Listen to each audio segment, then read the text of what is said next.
Gara-gara undangan reuni SMA, suamiku jadi bertemu mantan kekasihnya, dan cinta lamanya bersemi kembali hingga melakukan hal ini di belakangku. Assalamualaikum warahmatullahi wabarakatuh. Halo teman setia cerita Amira. Seperti biasa jangan lupa absen dulu kalian dari kota mana aja nih, yang nama kotanya belum disebut, ataupun yang ingin berbagi kisah hidup yang pernah dialami, komen di bawah ya. Terima kasih untuk kalian semua yang udah komen dari Malang, Kudus, Sumatera, Trenggalek dan Sidoarjo. Bahkan ada yang dari luar negeri, seperti Kucing, Sarawak dan Dubai. Semoga yang udah komen dan subscribe diberi rizki yang berlimpah. Tanpa berlama-lama lagi langsung aja yuk, kita lanjut ke ceritanya.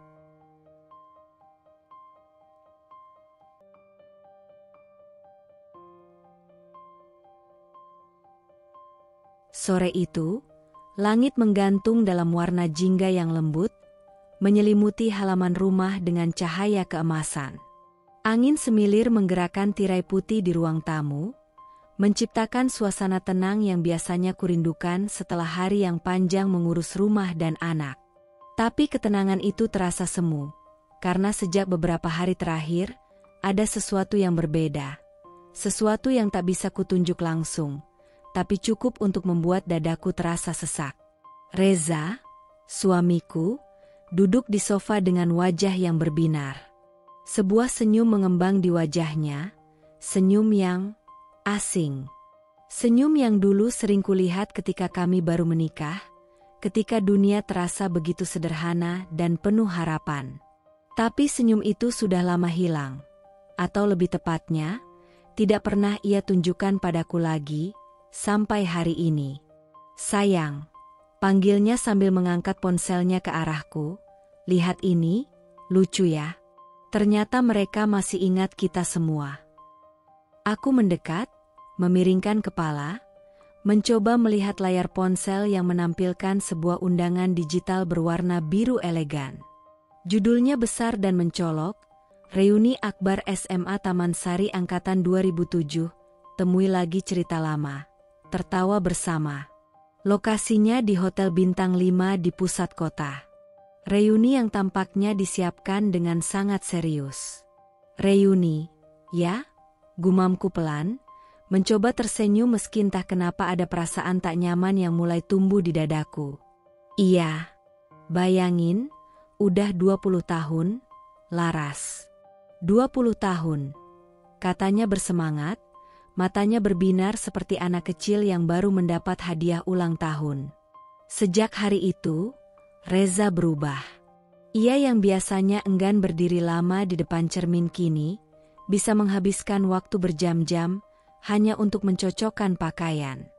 Ia mulai rajin merawat wajahnya, membeli produk perawatan kulit yang bahkan aku sendiri belum tentu mengerti mereknya. Ia mulai memperhatikan rambutnya, mencukur rapi setiap 2 hari sekali, dan mulai memesan pakaian dari toko-toko mahal yang dulu selalu ia anggap pemborosan. Puncaknya adalah ketika ia membawa pulang satu setelan jas abu-abu keperakan. Apa ini? Tanyaku saat melihat tas belanja besar di tangannya. Jas. Buat reuni? Jawabnya santai sambil melangkah ke kamar. Sejak kapan kamu peduli dengan jas? Tanyaku dengan nada heran yang tidak bisa kusembunyikan. Reza tertawa pelan. Ah, jangan begitu. Sekali-sekali, kan boleh tampil keren. Siapa tahu ada teman lama yang kaget lihat aku makin keren. Katanya sambil bercermin dan mencoba memadukan dasi biru tua dengan jas barunya. Aku berdiri di ambang pintu kamar, menyandarkan tubuh ke kusen pintu sambil menyilangkan tangan di dada. Jantungku berdetak tak menentu. Bukan karena Reza membeli jas, tapi karena ekspresi wajahnya, ekspresi seseorang yang sedang menanti sesuatu. Bukan sekadar pertemuan biasa, tapi sesuatu atau seseorang. Aku heran deh, kamu biasanya ogah diajak kumpul-kumpul kayak gini. Tapi sekarang malah semangat banget. Ucapku akhirnya, mencoba terdengar santai walau suaraku sedikit bergetar. Reza berhenti mengancing jasnya, menoleh padaku, lalu tertawa kecil. Tawa yang datar. Tawa yang terlalu sempurna. Ah, biasa aja kok, Laras. Nostalgia.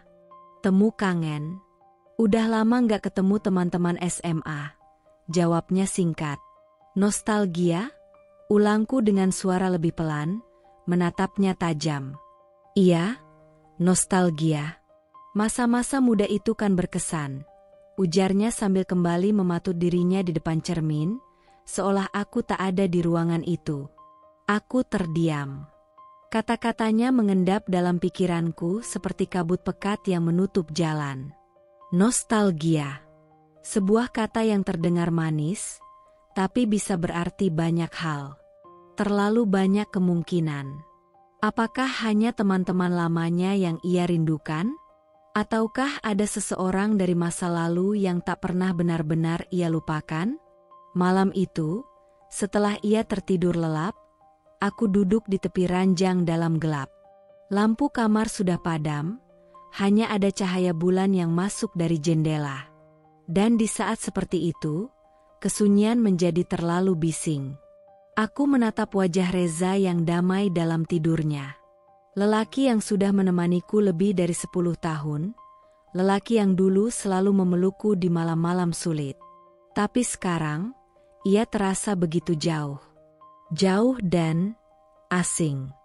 Aku menunduk, menggenggam jemariku sendiri erat-erat. Kalau memang ada seseorang dari masa lalumu di reuni itu, Reza, apakah kamu akan menoleh padanya lebih lama dari kamu menoleh padaku? Bisikku dalam hati. Dan saat itu, untuk pertama kalinya sejak pernikahan kami, aku merasa takut.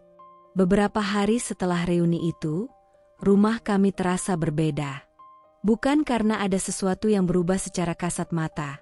Meja makan masih rapi, televisi masih menyala di jam yang sama, dan suara jam dinding tetap berdetak perlahan di ruang tamu.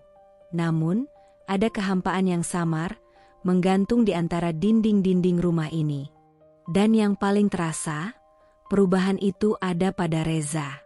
Suamiku, yang dulu seringkali meletakkan ponsel begitu saja di meja saat pulang kerja, kini tak pernah lagi jauh dari benda kecil itu. Ia menggenggamnya seolah itu bagian dari dirinya yang tak bisa dipisahkan. Bahkan ketika makan malam pun, jari-jarinya sibuk mengetik, matanya tak lagi menatapku seperti dulu. Dan ketika kutanya, "Kamu lagi chatting sama siapa sih?" Ia hanya tersenyum samar, seperti seseorang yang menyembunyikan rahasia kecil yang manis. Rahasia yang tidak untuk kubagikan. "Kerjaan," jawabnya singkat, tanpa menoleh. Tapi aku tahu, nada suaranya telah berubah. Ia tak menjawab seperti orang yang terganggu, justru terlalu tenang. Terlalu terkendali. Dan itu membuatku gelisah. Malam-malam kami tak lagi diisi obrolan panjang seperti dulu. Tidak ada lagi cerita tentang hari-hari di kantor, tidak ada keluhan, tidak ada tawa. Ia hanya pulang, mandi, makan sedikit, lalu sibuk dengan ponselnya. Lalu tidur. Bahkan kadang tanpa menyentuhku sedikit pun. Aku mencoba untuk tidak berpikir macam-macam. Mencoba meyakinkan diriku bahwa ini hanya fase, hanya euforia reuni yang belum hilang. Tapi hatiku terlalu jujur untuk diajak kompromi. Sampai suatu sore, ketika Reza meninggalkan ponselnya di atas meja makan karena tergesa-gesa menerima telepon di halaman depan. Aku tidak berniat mengintip. Sungguh. Tapi saat layar ponsel menyala, sebuah notifikasi pesan muncul begitu saja, seperti semesta yang tak tahan melihatku terus dibodohi. Pesan masuk dari Rani SMA Hati Merah 2. "Tadi aku sempat kepikiran kamu, kayak dulu lagi. Kamu masih ingat nggak tempat kita biasa duduk waktu kelas 2? Jantungku berhenti sejenak. Seperti ada yang mencengkeram kuat-kuat dadaku. Dunia tiba-tiba terasa sunyi. Suara-suara dari luar rumah, motor yang melintas, anak-anak bermain, bahkan suara burung, semuanya menghilang dalam sekejap. Yang terdengar hanya detak jantungku sendiri, dan suara bisikan ketakutan dalam pikiranku. Aku duduk perlahan, menatap ponsel itu dengan tangan gemetar. Kamu masih ingat? Tempat kita biasa duduk. Dulu lagi. Kata-kata itu mengiris benakku seperti sembilu. Bukan hanya karena kata-katanya, tapi karena siapa yang mengatakannya, Rani. Nama yang tak asing.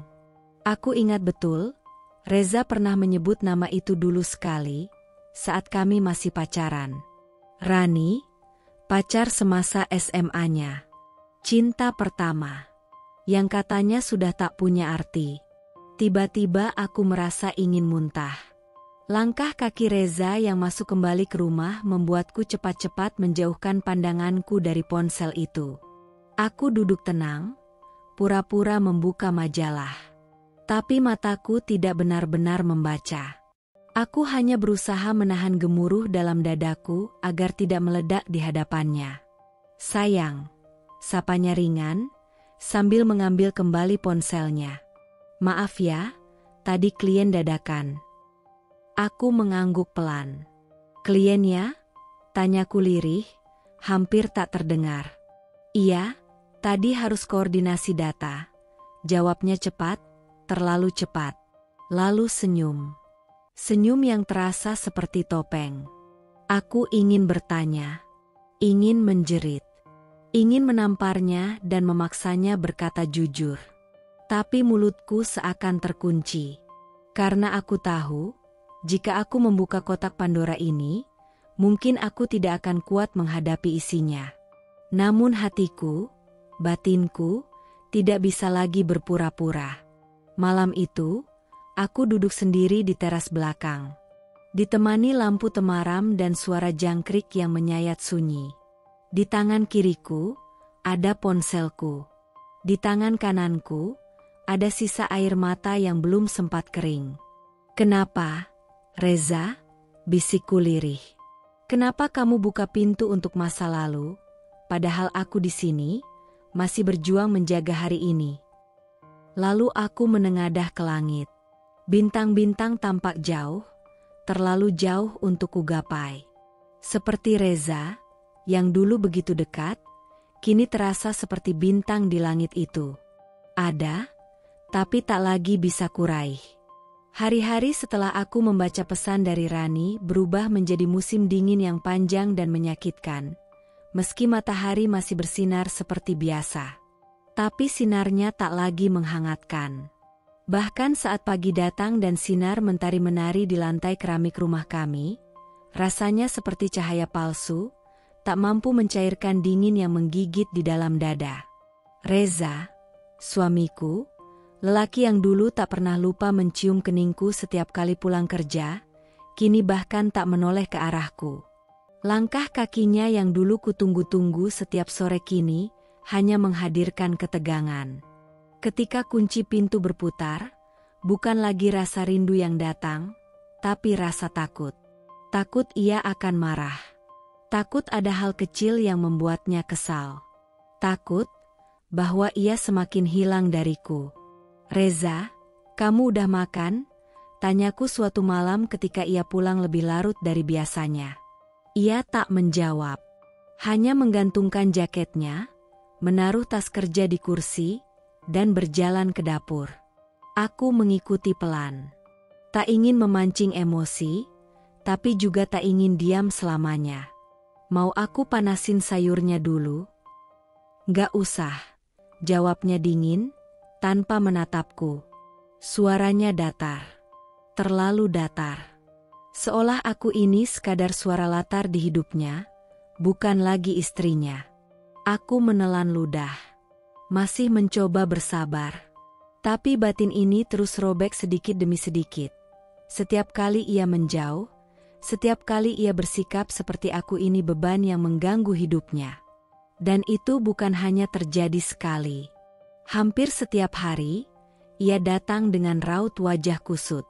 Membuang napas berat saat melihat rumah berantakan karena mainan anak-anak. mengernyit saat makanan tidak sesuai selera, mengeluh saat aku menanyakan hal kecil tentang anak atau sekolah Naila. "Ayah kok galak terus sih sekarang?" tanya Naila suatu malam, sambil memeluk bantal bonekanya. Anak perempuan kami yang baru berusia 7 tahun, tapi sudah cukup peka untuk merasakan luka di udara. Aku tercekat. "Kamu jangan ngomong gitu, sayang. Ayah cuma capek," jawabku pelan, sambil membelai rambutnya. Tapi jawabanku terdengar hampa, bahkan di telingaku sendiri. Naila menatapku lama. "Tapi dulu ayah selalu peluk mama waktu pulang. Sekarang enggak. Ayah marah terus.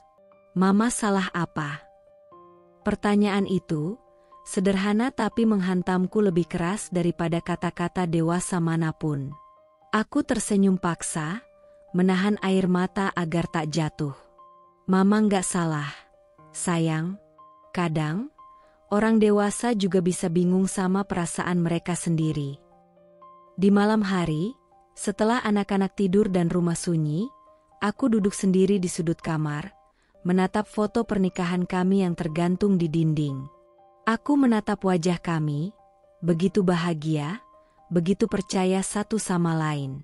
Rasanya asing kini melihat foto itu. Seperti melihat dua orang yang sudah mati. Dua orang yang tak lagi tinggal di dunia yang sama. Aku menoleh ke arah Reza yang tidur di sisi lain ranjang. Ia memunggungiku. Sudah beberapa malam kami tak lagi bersentuhan kulit. Tak ada pelukan. Tak ada percakapan sebelum tidur. Tak ada kecupan selamat malam. Aku mencoba menyentuh bahunya pelan, hanya ingin merasa bahwa ia masih nyata, masih di sini. Tapi ia menggeser tubuhnya menjauh, seolah sentuhanku mengganggunya. "Reza, kita bisa bicara nggak?" bisikku di kegelapan. "Aku capek, Laras." "Besok aja," jawabnya tanpa emosi, nyaris seperti robot. Lalu diam. Dan aku pun kembali tenggelam dalam sunyi yang semakin menyesakkan. Malam itu, aku menangis dalam diam. Menutup mulutku dengan bantal agar tak terdengar anak-anak. Agar tak terdengar olehnya. Tapi air mata itu tak bisa aku hentikan. Aku mulai kehilangan suamiku. Sedikit demi sedikit. Hari demi hari. Dan yang paling menyakitkan adalah, dia bahkan tidak mencoba untuk tetap tinggal. Hari itu, langit mendung sejak pagi, seakan alam pun ikut memeluk perasaanku yang penuh curiga dan sesak. Sudah berminggu-minggu aku mencoba menahan diri, mencoba memberi Reza ruang, mencoba menjadi istri yang tidak cerewet, tidak menuduh tanpa bukti. Tapi hatiku bukan kayu. Hatinya pun bukan kertas yang bisa dilipat seenaknya. Ada luka yang tak bisa terus-menerus ditutupi senyum palsu. Sore itu, setelah ia pulang dan menaruh tasnya di meja, aku memberanikan diri membuka pembicaraan yang sudah lama kusimpan di dada. Tanganku dingin, lidahku kaku. Tapi aku tahu, ini harus disampaikan, sebelum aku benar-benar hancur. "Reza," ucapku pelan, nyaris berbisik. Jawabnya tanpa menoleh, sambil melepas kaus kaki dan meraih remote TV. Aku menarik napas panjang. "Aku mau nanya, tapi tolong jangan langsung marah." Ia mendengus pelan. "Ya nanya aja, nggak usah drama." Hatiku semakin tercekat, tapi aku teruskan. "Aku lihat kamu sering chatting-an sama Rani. Teman SMA kamu itu, yang waktu reuni sempat ngobrol lama." Seketika, Reza menoleh.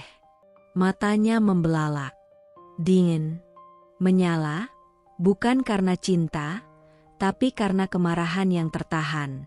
"Laras," suaranya naik 1 oktav. "Kamu mulai lagi, ya?" Aku menggeleng. "Aku cuma mau tahu, kalian sedekat apa sekarang? Kamu sering pulang telat, dan..." "Astaga!" bentaknya, memotong kalimatku. Remote TV di tangannya dibanting ke sofa. Kamu tuh gila cemburu, ya? Dia cuma teman lama, nggak lebih. Aku terkejut, tubuhku sedikit mundur. Tapi luka di dada ini tak bisa lagi aku simpan. Kalau memang cuma teman, kenapa kamu nggak pernah bilang kalau kalian masih sering komunikasi? Kenapa kamu sembunyi-sembunyi? Suaraku bergetar, antara takut dan marah. Dia mengacak rambutnya dengan kasar. Ya karena aku capek dengar kamu curiga terus. Kamu itu lebay, Laras. Sedikit-dikit curiga. Apa kamu udah gak percaya aku? Aku menatapnya lekat-lekat. Mataku mulai basah. Justru karena aku masih percaya, aku berani nanya. Karena aku masih ingin menyelamatkan semuanya. Dia memalingkan wajah, menepis semua dengan satu gerakan dingin. Udahlah. Aku mau tidur. Jangan ganggu aku dengan drama kamu, ya? Dan begitu saja, ia meninggalkanku berdiri sendiri di ruang tengah, seperti istri yang tak diinginkan. Aku terduduk perlahan, tangan gemetar, dada sesak. Air mata menetes tanpa bisa ditahan. Tapi bukan hanya karena ia membentakku. Bukan hanya karena kata-katanya yang menyakitkan. Tapi karena beberapa jam kemudian, aku melihat kebenaran dengan mata kepala sendiri. Malam menjelang. Anak-anak sudah tidur. Aku duduk di ruang tamu dalam gelap, memeluk bantal, berusaha tenang meski dada ini seperti digeprak dari dalam. Iseng, aku membuka Instagram. Scroll, hingga sebuah story muncul dari teman SMA-nya, Intan. Detik itu juga, nafasku tercekat. Tampak Reza duduk di sebuah restoran mewah. Berhadap-hadapan dengan seorang wanita yang kutahu benar siapa dia, Rani. Wajahnya setengah tertutup rambut, tapi senyum yang sama dengan di foto-foto masa lalu Reza yang pernah kutemukan di album lamanya. Dan yang lebih menusuk, di meja mereka hanya ada 2 gelas, 2 piring, dan sepotong cake yang mereka bagi. Berdua. Bukan pertemuan biasa. Bukan sekadar teman lama. Tanganku gemetar saat ku reply story itu berulang-ulang. Ingin rasanya berkata ini salah lihat. Tapi aku tak bisa bohongi diriku. Reza mengenakan kemeja biru yang sama dengan yang kupersiapkan pagi tadi untuknya. Kemeja yang katanya, buat rapat penting. Aku terdiam lama. Lalu perlahan, aku berkata lirih, hampir tak terdengar. Jadi, aku bukan gila cemburu. Aku cuma istri yang melihat terlalu banyak kebenaran yang kamu sembunyikan. Aku selalu percaya bahwa kebenaran, seberapapun menyakitkannya, tetap harus dihadapi. Tapi saat kebenaran itu datang menghantamku dengan wajah orang yang paling kupercaya, dunia rasanya runtuh, bukan dalam bunyi gemuruh yang menggelegar, melainkan perlahan, seperti tanah yang tiba-tiba retak di bawah kakiku. Semua berawal dari rasa curiga yang tak bisa lagi kuabaikan. Reza semakin berubah. Ia lebih sering berada di luar rumah, bahkan saat tak ada jadwal kantor. Pulang larut bukan lagi hal aneh. Dan yang paling mengusik, aliran dana di rekening kami mulai tidak masuk akal. Dulu, Reza selalu terbuka tentang keuangan. Kami mencatat pengeluaran bersama, bahkan berdiskusi soal tabungan pendidikan anak. Tapi sekarang, saat kutanya, ia selalu menghindar. Uang ini buat apa? Za? Ada transferan puluhan juta ke rekening baru, atas nama kamu sendiri. Dia mendesah keras. Laras, tolong ya, jangan ikut campur urusan kerjaan aku. Ini bukan cuma kerjaan, Za. Ini rekening bersama. Dan kamu transfer uang dalam jumlah besar tanpa ngomong ke aku. Dia mendengus, melempar map kerja ke atas meja. Sudah kubilang, itu buat investasi. Aku beli unit apartemen. Sekarang tuh, properti lagi naik. Kamu nggak ngerti, jadi nggak usah ikut-ikut menganalisis. Aku terdiam sejenak. Investasi? Tapi kenapa atas nama kamu pribadi? Dan kenapa kamu nggak pernah ngajak aku survei tempatnya? Dia membentakku tanpa menatap. Karena kamu itu terlalu banyak tanya. Aku capek harus jelasin semua ke kamu. Ini keputusan bisnis. Titik. Hari itu aku tak lagi menjawab. Tapi diamku bukan karena menyerah. Diamku adalah awal dari pencarian. Karena aku tahu, jika aku terus diam, aku akan dilumat oleh kebohongan yang tumbuh seperti benalu dalam rumah tangga ini. Dan ketika kebenaran itu datang, pelan, namun pasti, rasanya seperti seseorang menampar wajahku berulang kali. Aku meminta bantuan sahabatku, Desi, yang bekerja di bagian properti sebuah perusahaan swasta. Dengan sedikit informasi yang kutahu, ia berhasil menelusuri siapa pemilik unit apartemen yang disebut Reza sebagai investasi. Hari itu, Desi menemuiku di sebuah kafe. Wajahnya tegang. "Laras, kamu harus siap dengar ini," katanya hati-hati, sambil menyerahkan map berisi dokumen fotokopi. Tanganku gemetar saat membukanya. Dan di sana, hitam di atas putih, tertera nama lengkap itu, Rani Aprilianti. Pemilik sah unit apartemen di Jakarta Selatan. Dibiayai penuh oleh transfer dari rekening atas nama Reza. Dia bahkan gak pakai nama samaran. Gumamku pelan, hampir tak percaya. Dia belikan apartemen untuk perempuan itu. Desi memegang tanganku. "Maaf, aku harus jadi orang yang kasih tahu ini." Aku tak bisa berkata apa-apa. Hatiku seperti diremas, hancur tak bersisa. Semua jelas sekarang. Kebohongan demi kebohongan, dari chat tersembunyi, perubahan sikap, hingga alasan investasi, semuanya hanyalah cara halus Reza untuk menutupi perselingkuhannya.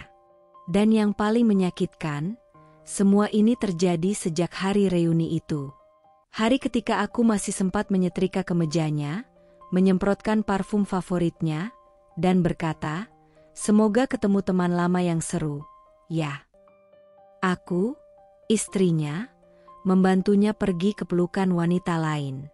Malam harinya, ketika Reza pulang dan berusaha bersikap seperti biasa, aku tak bisa menahan amarah yang sudah meletup di dada. "Kamu pikir aku nggak tahu, Za?" Suaraku tenang, tapi dingin. "Apartemen itu bukan untuk bisnis, kan? Itu untuk Rani."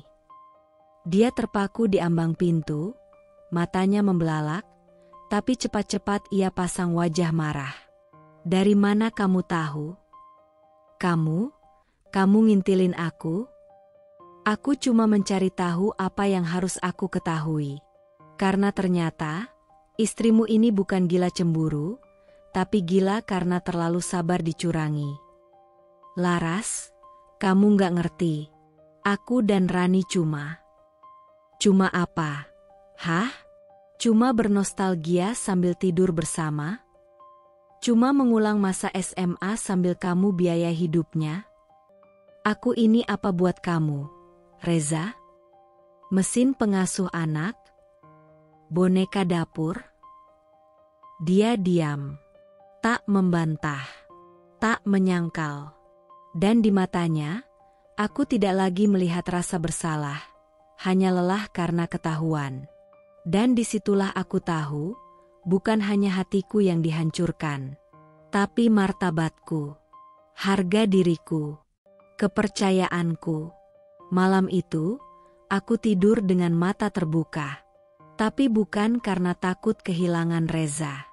Karena aku sadar, aku sudah kehilangan dia sejak hari reuni itu.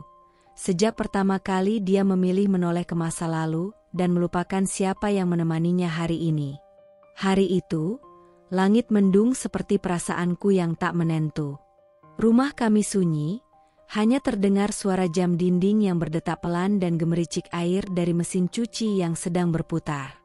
Anak-anak sedang tidur siang, dan aku tengah menyetrika seragam sekolah Naila sambil sesekali menatap keluar jendela, mencoba meredakan hati yang masih perih setelah semua pengkhianatan itu. Reza ada di ruang kerja kecil di lantai atas. Biasanya, dia akan menutup pintu rapat-rapat saat sedang bekerja atau menelepon klien.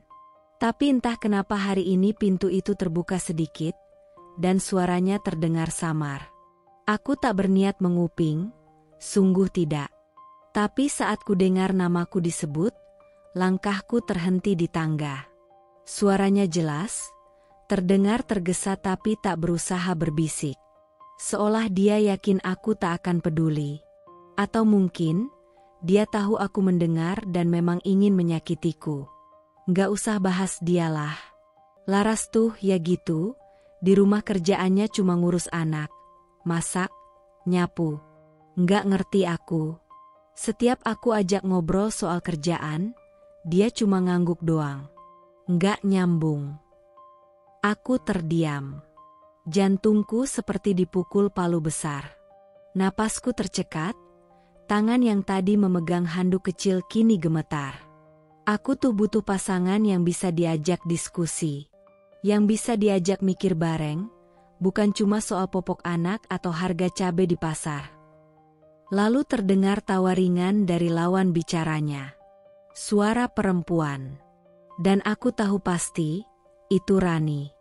Suara itu seperti pisau yang dengan kejam menyayat pelan-pelan, bukan untuk membunuh, tapi untuk menyiksa. Aku kembali ke dapur dengan langkah gontai, mencoba tetap berdiri meski lututku lemas. Air mata mulai menggenang, tapi aku paksa untuk tak jatuh. Aku tak ingin menangis lagi untuk lelaki yang tak tahu cara menghargai perjuanganku. Aku duduk di meja makan, menatap tanganku sendiri yang kasar karena setiap hari menyentuh sabun cuci, minyak goreng, dan air pel. Tangan yang sama yang dulu menggendong Naila saat ia demam, yang menyuapi Reza saat ia sakit, yang merapikan dasinya setiap pagi sebelum berangkat kerja. Apa semua itu tak berarti? Apa semua pengorbanan sebagai ibu rumah tangga hanya dianggap rendahan? Saat malam tiba dan Reza turun untuk makan malam, aku menatapnya dalam diam. Ia tak tahu bahwa seluruh duniaku sudah berubah hanya karena satu kalimat yang keluar dari mulutnya sendiri. Makannya mana? Tanyanya sambil membuka tudung saji tanpa menatapku. Aku diam. Laras? Akhirnya aku berkata, pelan tapi penuh getar emosi. Ternyata, jadi ibu rumah tangga itu nggak cukup buat kamu, ya? Dia menoleh. Maksud kamu apa? Aku dengar pembicaraan kamu tadi. Tentang aku, yang gak nyambung, yang cuma bisa urus anak dan rumah. Wajah Reza langsung tegang. Laras, itu cuma obrolan biasa. Kamu jangan terlalu sensitif. Aku tertawa, pahit. Biasa? Jadi menghina istri sendiri itu hal biasa sekarang. Dia menghela napas panjang, lalu menghindari pandanganku. Kamu terlalu dramatis. Aku berdiri, perlahan tapi mantap.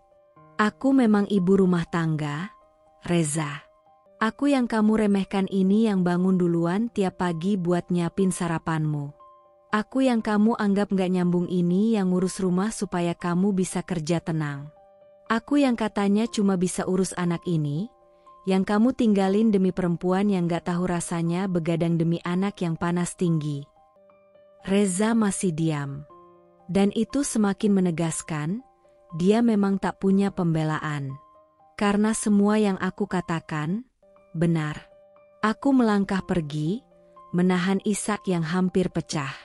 Tapi sebelum masuk ke kamar, aku menoleh dan berkata, kalau menjadi istri yang setia, ibu yang penuh kasih, dan wanita yang mengorbankan mimpinya untuk keluarganya itu nggak cukup untuk kamu, maka kamulah yang nggak cukup untukku. Malam itu, aku tak menangis. Aku hanya diam. Dan dalam diam itulah, harga diriku mulai kutata ulang. Bukan lagi sebagai istri Reza, tapi sebagai Laras, perempuan yang akan berdiri untuk dirinya sendiri. Sore itu hujan turun deras. Petir sesekali menggelegar, membuat kaca jendela bergetar halus. Di ruang tamu, aku duduk memeluk Naila, anak bungsuku yang baru berusia 5 tahun. Tubuh kecilnya bersandar lemah di dadaku. Sudah beberapa hari ini dia tampak murung, tidak seceria biasanya. Sementara di meja belajar, Raka, kakaknya yang berusia 10 tahun, duduk dengan kepala tertunduk.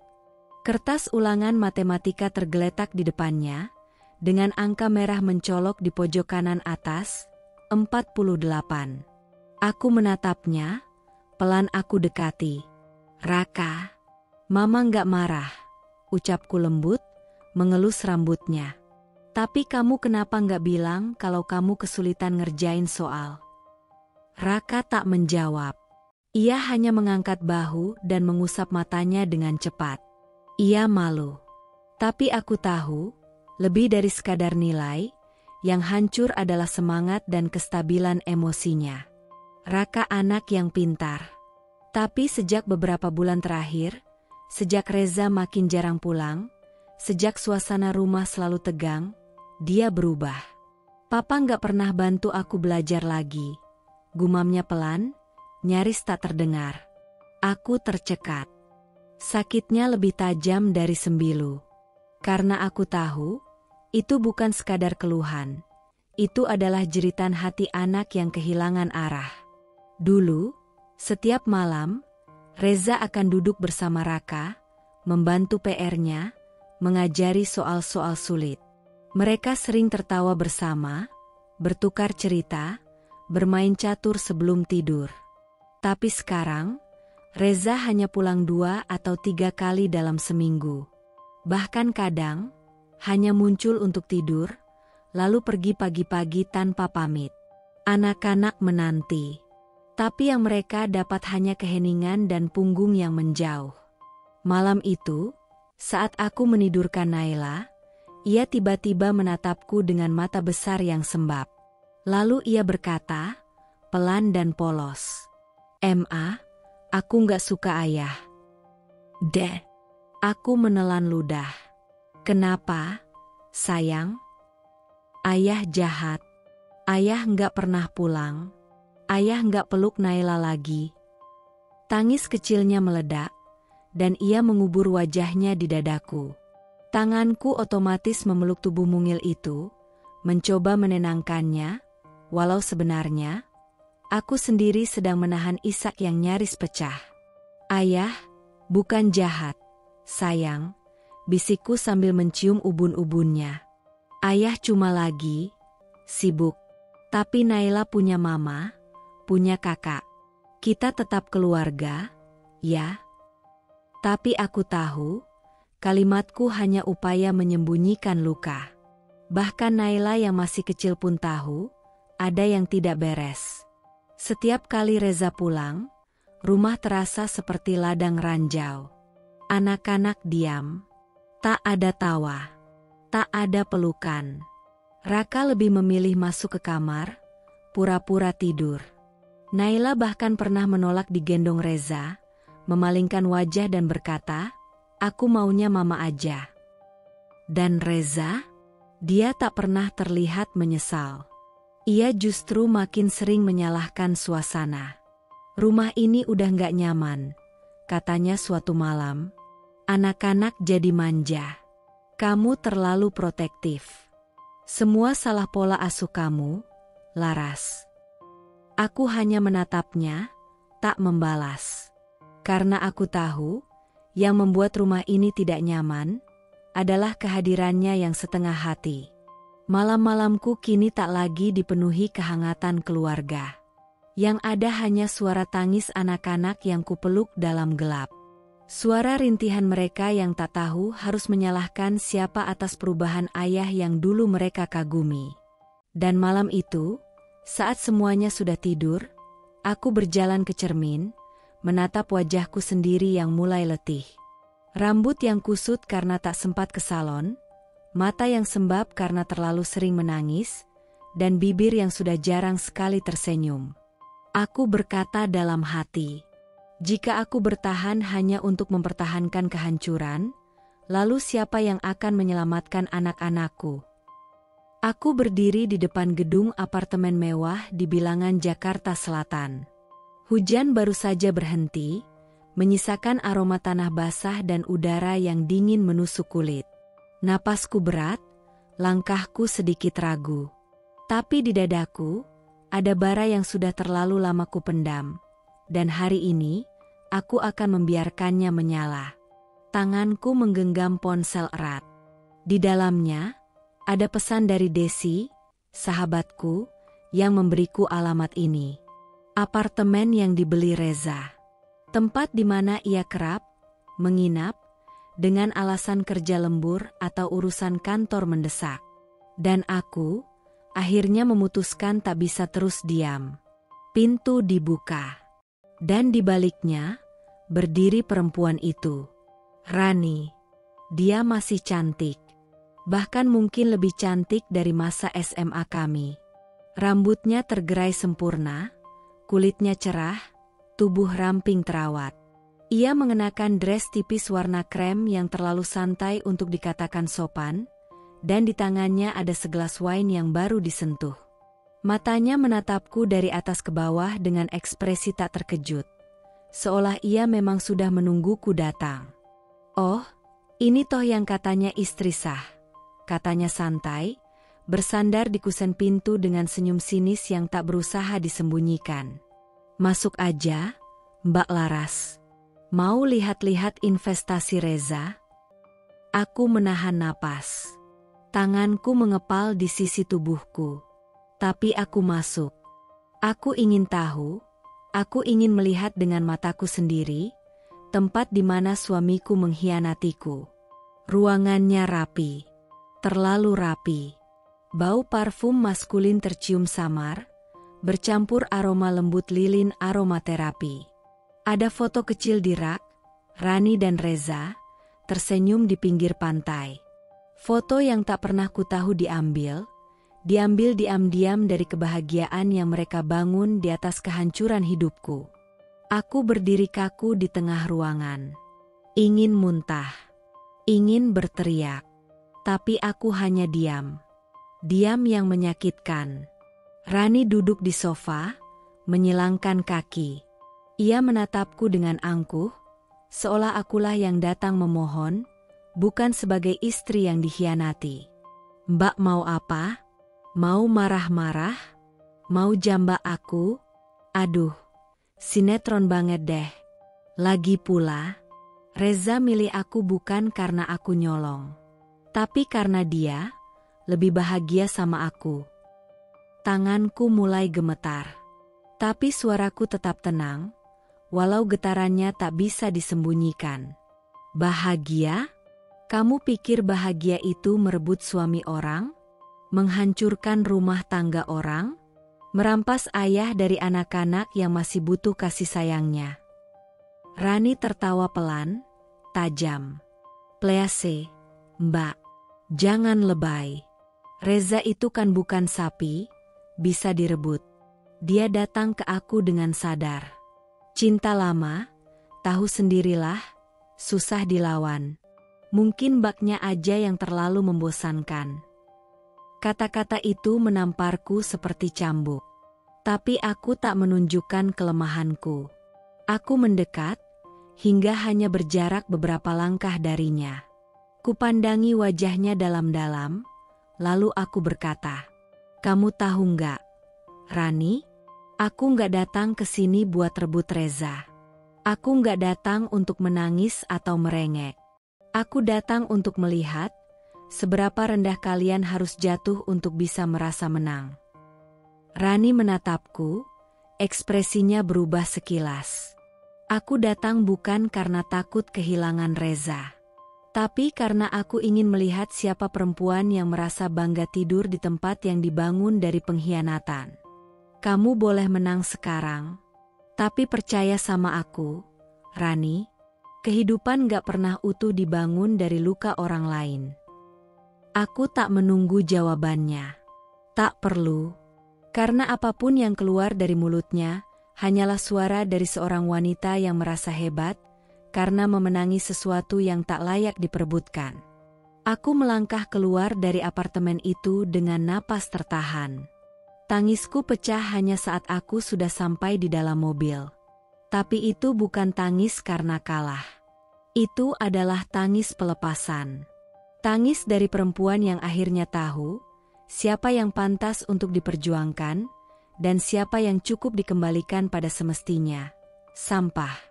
Dan dalam hati, aku berkata, aku mungkin hancur. Tapi dari kehancuran ini, aku akan bangkit. Bukan untuk Reza, tapi untuk diriku sendiri. Untuk anak-anakku. Untuk harga diriku yang tak bisa kau beli dengan apartemen atau janji cinta basi. Hari itu langit cerah, tetapi dadaku justru terasa sesak. Kami sedang bersiap menghadiri acara makan malam sederhana di rumah orang tua Reza. Sudah menjadi tradisi bulanan, dan meski suasana keluarga itu akhir-akhir ini dingin padaku, aku tetap datang, karena aku percaya, kebenaran selalu punya tempat untuk kembali. Aku mengenakan kebaya sederhana berwarna biru laut, menyesuaikan dengan permintaan mertuaku yang selalu ingin kami tampil rapi saat berkumpul. Naila ku gendong, dan Raka menggenggam tanganku. Reza berjalan di depan kami, tak banyak bicara seperti biasa. Sesampainya di rumah itu, aku langsung merasakan hawa dingin yang aneh. Biasanya ibu mertuaku akan menyambut dengan peluk hangat, atau setidaknya senyuman.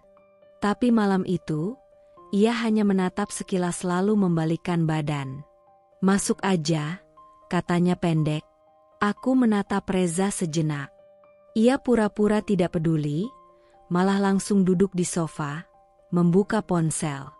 Saat makan malam dimulai, suasana terasa canggung. Ayah mertuaku tak banyak bicara. Kedua adik Reza yang biasanya ramah, kini hanya berbasa-basi seperlunya. Anak-anakku makan dalam diam, merasakan ketegangan di meja yang seharusnya penuh tawa keluarga. Hingga akhirnya, ibunya membuka suara.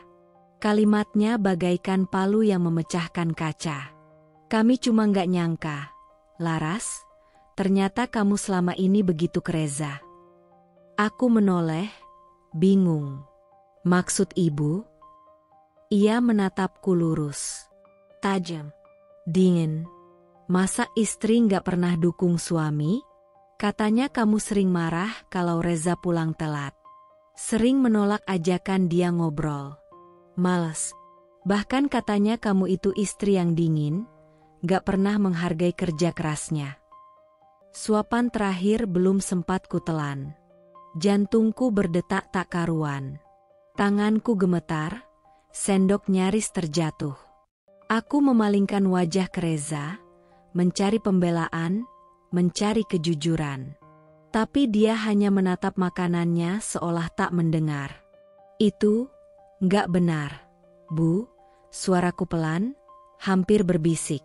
Saya selalu ada untuk Reza. Saya yang urus rumah, anak-anak, saya yang tunggu dia pulang meski tengah malam.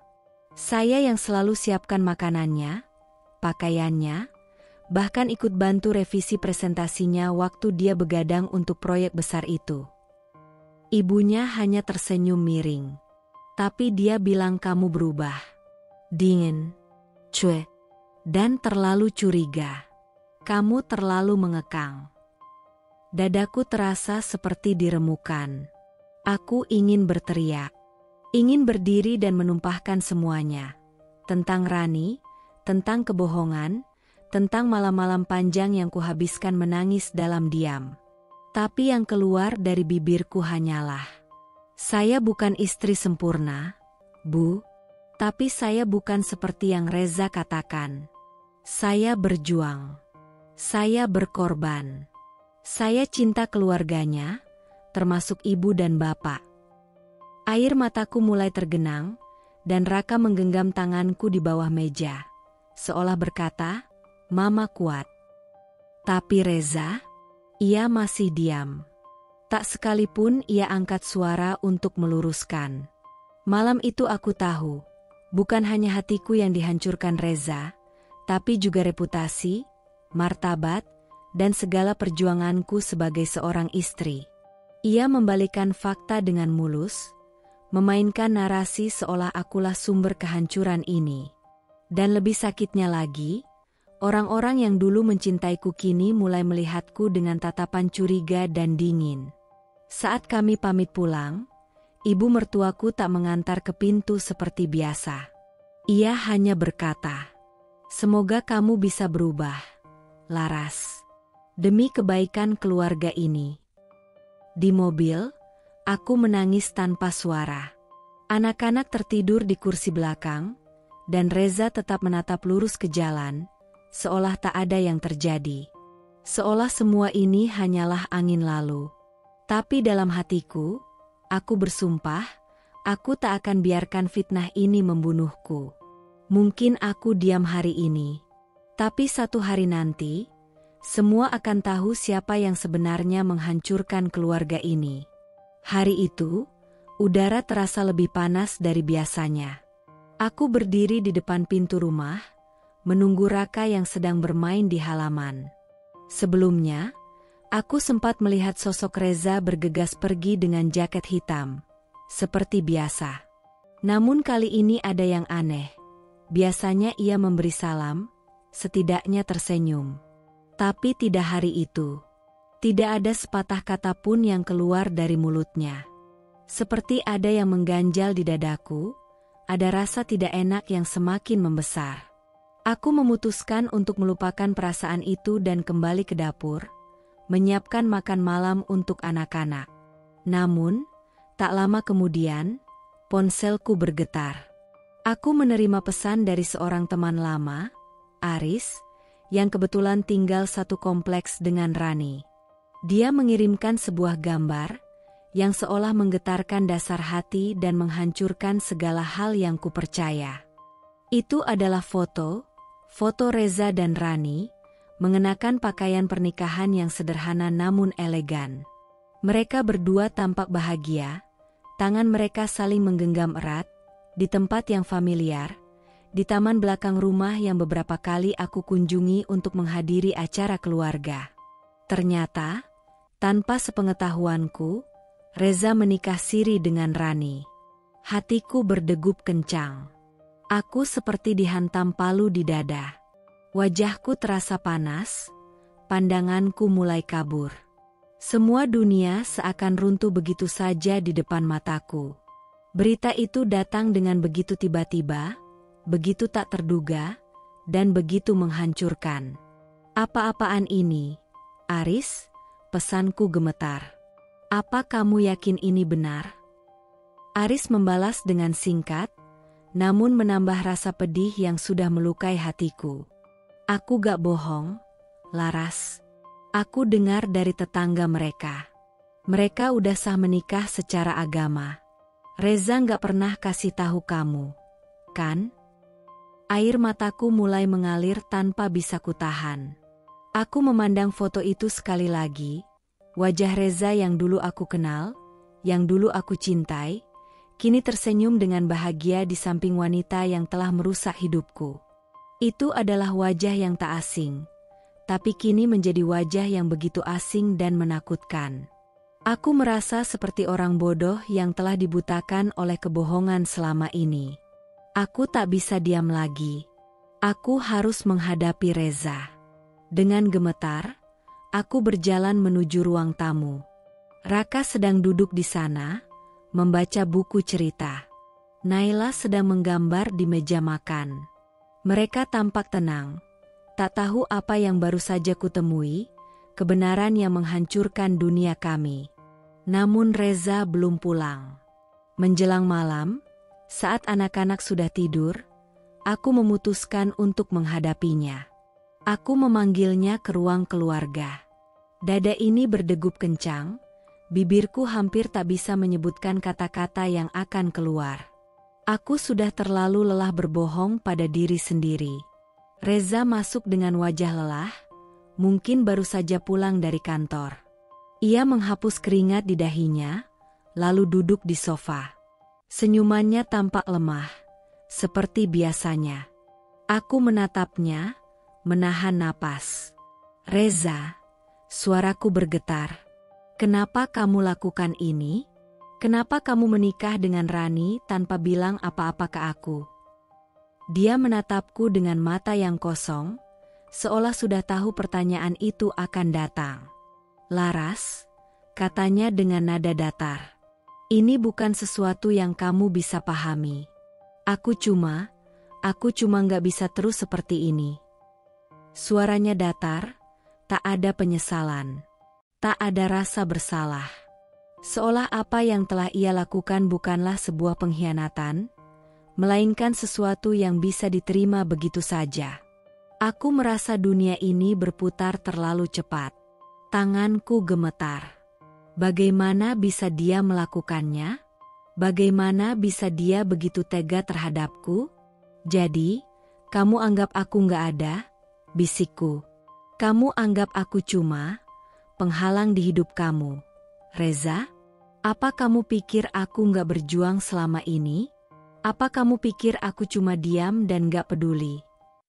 Reza diam dan hanya menunduk. Aku tahu jawabannya. Ia sudah tak peduli.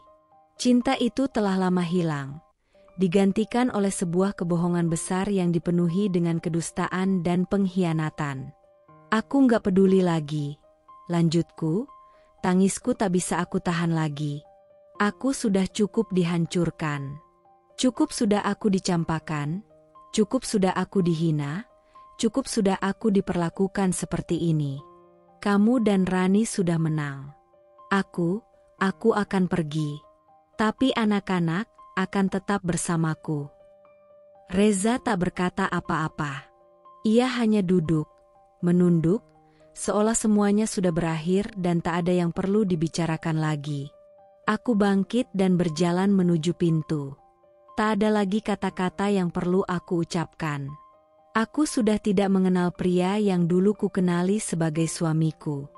Dan aku tahu, aku harus mengakhiri semuanya. Di luar, malam terasa semakin sunyi. Aku melihat bintang-bintang di langit yang gelap. Semua perasaan itu mengombang-ambing dalam dada. Dalam sekejap, segala yang kurasakan telah hancur. Begitu saja. Aku berjalan tanpa tujuan, hanya menginginkan satu hal, kebebasan. Malam itu, Reza pulang dengan langkah cepat. Wajahnya yang biasanya tampak lelah kini dipenuhi dengan ekspresi yang tidak bisa aku baca. Tapi aku tahu, ada sesuatu yang mengerikan akan terjadi. Ada yang berubah di matanya, dan aku merasa jantungku mulai berdebar lebih cepat. Aku sedang menyiapkan makan malam, Raka sedang bermain video game di ruang tamu, dan Naila baru saja selesai dengan tugas sekolahnya. Rumah kami, yang selama ini terasa penuh tawa dan kebahagiaan, sekarang terasa seperti perangkap yang menanti untuk meledak. Reza berjalan ke ruang tamu dengan langkah pasti, langsung menuju kursi di sudut ruang. Tak ada senyum, tak ada kata sapaan. Aku merasakan ada ketegangan yang menyelimuti udara. Aku berjalan ke arahnya, berusaha mencari cara untuk membuka pembicaraan. Reza, kamu ada masalah? Kenapa kamu kelihatan tegang? Dia menatapku dengan mata yang dingin, seolah aku bukan lagi orang yang dia kenal. Aku ingin hidup baru, Laras. Suaranya tenang, tapi kata-katanya seperti duri yang menusuk jantungku. Aku nggak bisa terus hidup dengan kamu dan anak-anak. Aku sudah lelah. Aku terpaku.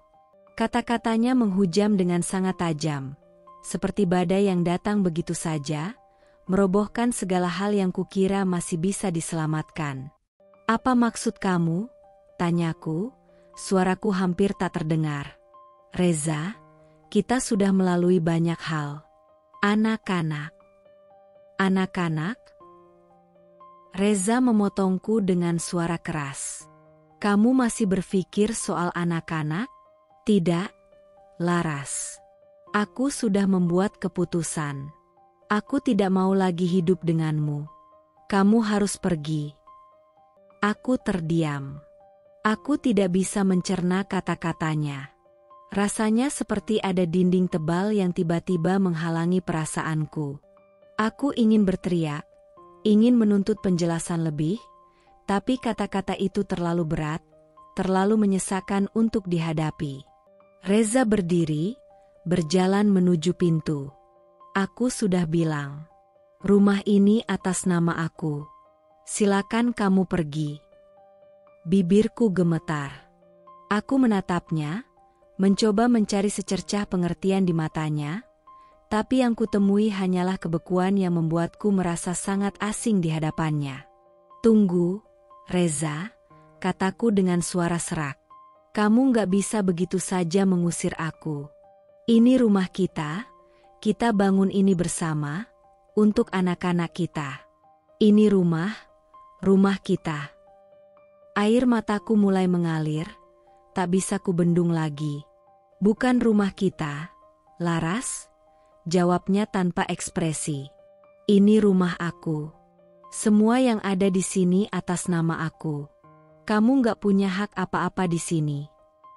Suara itu, kata-kata itu, seolah menghancurkan segalanya. Reza, pria yang pernah kujaga, pria yang pernah kuanggap sebagai teman hidup, kini berubah menjadi sosok yang tak bisa lagi aku kenali. Aku menggenggam tangan Naila yang berdiri di sampingku, yang kini mulai merasa ketegangan itu. Ayah, kenapa? Kenapa kita harus pergi? Tanyanya dengan suara gemetar. Reza tidak menjawab, hanya menatap kami tanpa rasa. Sementara itu, Raka datang mendekat, menangis pelan. Mama, kenapa kita pergi? Kenapa ayah nggak mau di rumah sama kita? Dada ini terasa sesak. Bagaimana aku menjelaskan semua ini kepada anak-anak? Bagaimana aku bisa mengungkapkan bahwa ayah mereka, pria yang mereka cintai, justru yang menghancurkan hidup mereka dengan tindakan ini? Reza melangkah ke arah pintu dan membuka pintu besar rumah kami. Ini bukan tempat kalian lagi, Laras. Aku ingin hidup baru. Kamu dan anak-anak, silakan pergi. Aku merasa dunia ini semakin sempit. Rasa sakit itu begitu dalam, menggerogoti setiap sisi hatiku. Sejak kapan rumah yang telah menjadi saksi dari seluruh perjuangan kami, yang penuh dengan kenangan indah, bisa begitu mudah dibuang? Aku menatap Reza dengan tatapan yang campur aduk, luka, kebingungan, dan kemarahan. Aku ingin berteriak, ingin menyerang, ingin membuatnya merasa betapa besar rasa sakit yang aku rasakan. Tapi aku hanya bisa terdiam, berusaha menahan tangis yang seakan tak berhenti mengalir. Kamu gak bisa melakukan ini, Reza. Kamu gak bisa begitu saja mengusir kami dari rumah ini. Aku bisa, jawabnya dengan dingin. Aku sudah memutuskan, Laras. Aku gak akan berubah. Aku tahu, pernikahan ini sudah berakhir. Reza tidak lagi melihatku sebagai istri. Dia tidak lagi melihat aku sebagai keluarga. Semua yang kami bangun bersama, semua kenangan, semua impian, tak lagi berarti. Dengan gemetar, aku meraih tas kecil dan membawa Naila serta Raka. Tak ada lagi kata-kata, tak ada lagi pembelaan.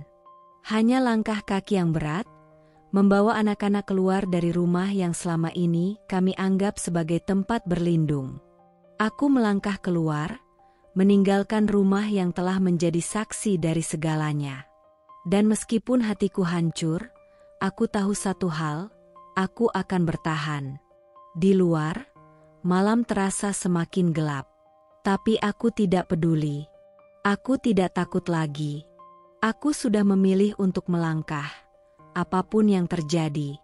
Hari-hari terasa begitu lama sejak malam itu. Malam ketika aku dan anak-anak terpaksa meninggalkan rumah yang selama ini kami sebut rumah. Rumah yang penuh kenangan indah, yang kini menjadi tempat kenangan pahit yang menghantui setiap langkah kami. Kami pindah ke sebuah rumah kontrakan kecil di pinggiran kota, jauh dari kemewahan dan kenyamanan yang dulu kami miliki. Rumah kontrakan itu kecil dan sesak. Dindingnya sudah mulai retak, catnya memudar, dan bau lembab menyeruak di setiap sudut. Tidak ada lagi ruang tamu yang luas dengan sofa empuk, tidak ada lagi ruang makan yang penuh tawa anak-anak. Kami bertiga kini tinggal di satu ruang yang hanya cukup untuk tempat tidur dan meja kecil. Pagi itu, aku bangun lebih awal dari biasanya. Saat aku membuka mata, suasana di sekelilingku terasa asing, terasa sangat jauh dari hidup yang pernah kuimpikan. Naila tidur di sampingku, dengan wajah yang tak lagi ceria. Raka tidur dengan pelukan erat, seolah takut sesuatu yang buruk akan datang lagi. Aku harus bangkit. Aku harus tetap tegar, meskipun hatiku terasa hancur berkeping-keping. Reza sudah memilih jalannya, dan aku tak bisa terus meratap dalam kesedihan. Ada dua alasan mengapa aku harus terus berjalan, Naila dan Raka. Mereka membutuhkan aku. Mereka membutuhkan kasih sayang dan kehangatan yang akan mengarungi hidup ini, meskipun di tengah kesulitan. Aku memulai hari-hariku dengan kerja keras yang tak terhitung. Setiap pagi, aku bangun lebih pagi, mengurus anak-anak, menyiapkan sarapan seadanya, dan menyiapkan bahan untuk les privat. Setelah itu, aku akan berjalan ke rumah tetangga yang meminta jasa mengajarku. Aku mengajar dengan sepenuh hati, meski seringkali tubuhku terasa lelah. Siang hari, aku akan kembali ke rumah, menyiapkan makan siang, lalu pergi ke pasar untuk membeli bahan-bahan untuk dijahit. Aku memulai pekerjaan menjahit untuk menambah penghasilan.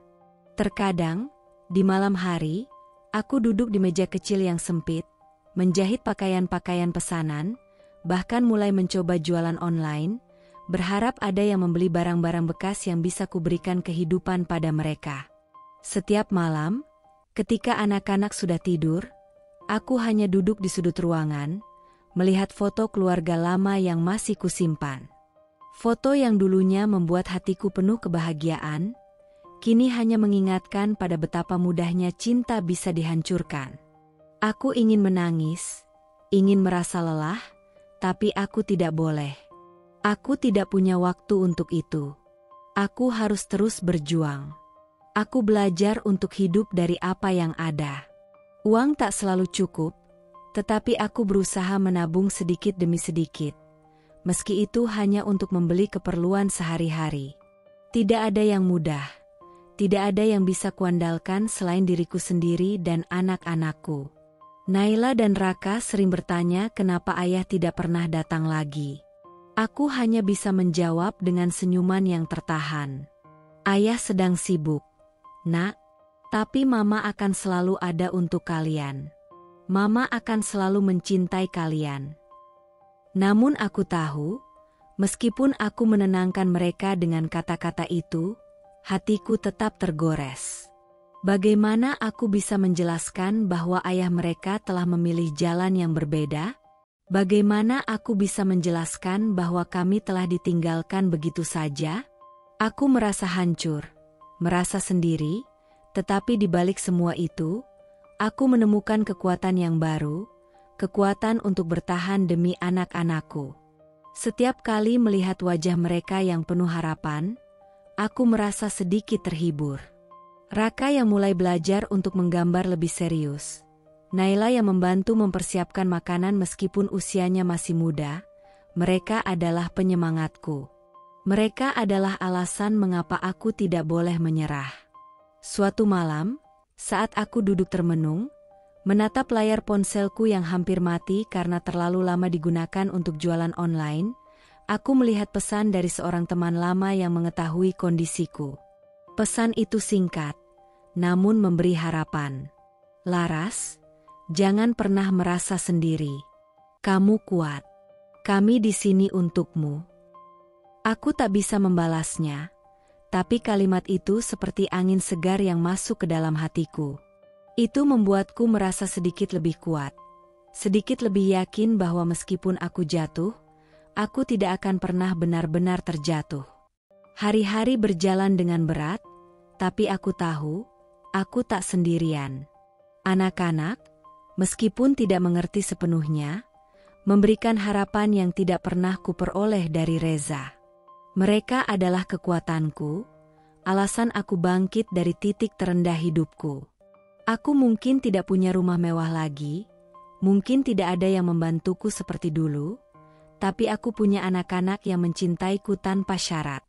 Mereka adalah dunia baruku. Dan untuk mereka, aku akan terus berjuang. Tak ada lagi yang bisa menghentikan aku, karena aku tahu satu hal. Ini adalah awal dari kekuatan baru yang akan kubangun, demi masa depan yang lebih baik. Tahun-tahun berlalu, dan meskipun luka lama masih membekas di hati, aku mulai merasakan perubahan dalam diriku. Hari-hari yang dulunya penuh dengan tangisan dan keraguan kini, mulai berubah menjadi harapan baru. Aku tahu, aku tidak bisa terus hidup dalam bayang-bayang masa lalu. Aku harus bangkit, untuk anak-anakku, untuk masa depan kami. Di tengah segala keterbatasan, aku melanjutkan kuliah yang sempat terhenti. Setiap hari, sepulang mengajar les privat, aku duduk larut malam di meja kecil, mengerjakan tugas dan belajar dengan tekun. Waktu terasa begitu cepat berlalu, dan meskipun lelah, aku merasa ada yang berubah dalam diriku. Aku belajar untuk tidak takut lagi pada masa depan, aku belajar untuk percaya bahwa aku bisa mencapai lebih. Setelah beberapa tahun, bisnisku yang bermula dari sebuah usaha kecil-kecilan mulai berkembang. Les privat yang kubuka dari rumah kini semakin dikenal. Dari mulut ke mulut, para orang tua menyarankan anak-anak mereka untuk belajar denganku. Aku mengajar dengan sepenuh hati, bukan hanya untuk uang, tapi untuk memberikan pendidikan yang layak bagi anak-anak yang membutuhkan. Mereka datang dengan semangat untuk belajar, dan aku merasa bahagia bisa menjadi bagian dari proses itu. Bisnisku semakin besar, dan aku mulai menyewa ruang di sebuah gedung kecil untuk les privat. Anak-anak semakin banyak, dan aku mulai merekrut beberapa guru lain untuk membantu. Aku merasa bangga, meski dalam hati, aku tetap merasa bahwa perjuangan ini belum selesai. Aku harus lebih kuat, lebih sabar, lebih bijak dalam mengelola bisnis yang kini berkembang. Suatu hari, setelah bertahun-tahun, aku merasa ada yang berubah. Aku sudah bisa membeli rumah kecil yang cukup nyaman bagi kami bertiga. Rumah yang bukan hanya tempat tinggal, tapi simbol dari perjuanganku selama ini. Rumah itu tidak megah, tapi cukup untuk menampung semua impian yang selama ini terkubur. Aku merasa bangga melihat anak-anakku berlari di halaman rumah baru kami, tertawa bahagia meskipun kadang mereka masih merasa rindu pada ayah mereka. "Mama, rumah kita sekarang bagus ya?" tanya Naila, mata kecilnya berbinar. Aku tersenyum, mengelus rambut Naila yang lembut. "Iya, Nak. Rumah kita ini hasil kerja keras Mama. Kita semua bisa lebih bahagia di sini, karena kita berjuang bersama." "Iya, Mama," jawab Raka dengan senyuman polos. "Kita nggak perlu lagi tinggal di rumah kecil yang dulu." Aku merasakan betapa besar perubahan itu. Dulu, aku terpuruk dalam kesedihan, merasa dunia ini begitu gelap. Namun kini, aku tahu, aku telah membuat keputusan yang benar. Aku telah mengubah hidup kami. Anak-anak mulai berkembang dengan lebih baik. Naila dan Raka, meskipun awalnya merasa kehilangan, kini mulai tumbuh menjadi anak-anak yang penuh harapan. Mereka tahu bahwa kami memiliki kekuatan untuk mengubah nasib.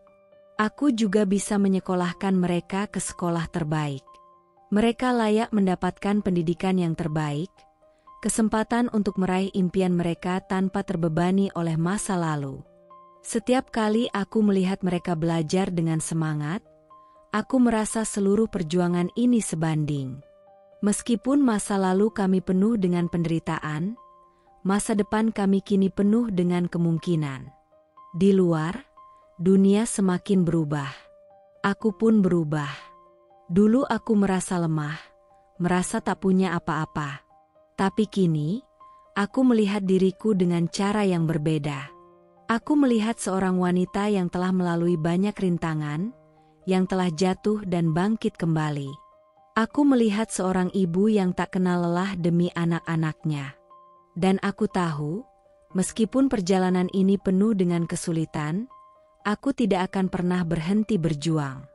Tidak untukku, tapi untuk mereka, anak-anakku, yang telah mengajarkan aku bahwa cinta, harapan, dan perjuangan adalah kunci untuk bangkit dari keterpurukan. Suatu sore, ketika aku duduk di teras rumah, aku menatap langit yang mulai gelap, dipenuhi bintang-bintang yang berkilauan. Aku merasakan kedamaian yang datang setelah bertahun-tahun berjuang. Aku tahu bahwa meskipun ada banyak rintangan yang harus aku hadapi, aku akan terus melangkah.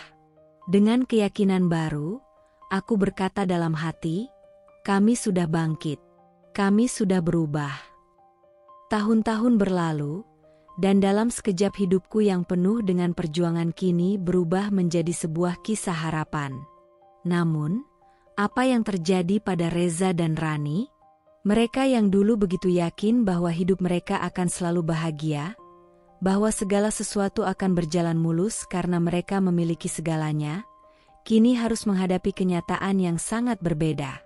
Karma, seperti yang sering dikatakan orang-orang, datang pada waktunya. Dan kali ini, karma datang begitu cepat untuk Reza. Reza, yang dulu penuh dengan ambisi dan kesombongan, kini harus merasakan pahitnya jatuh dari puncak kesuksesan. Perusahaannya yang dulu besar dan berkilau mulai terseret dalam masalah hukum. Kasus manipulasi laporan pajak, yang awalnya hanya sebuah skandal kecil, kini berkembang menjadi sesuatu yang jauh lebih besar. Reza terjerat dalam tindakan penipuan yang tak bisa ia hindari. Semua yang ia banggakan, kekayaan, status sosial, dan kekuasaan, hanya tinggal kenangan.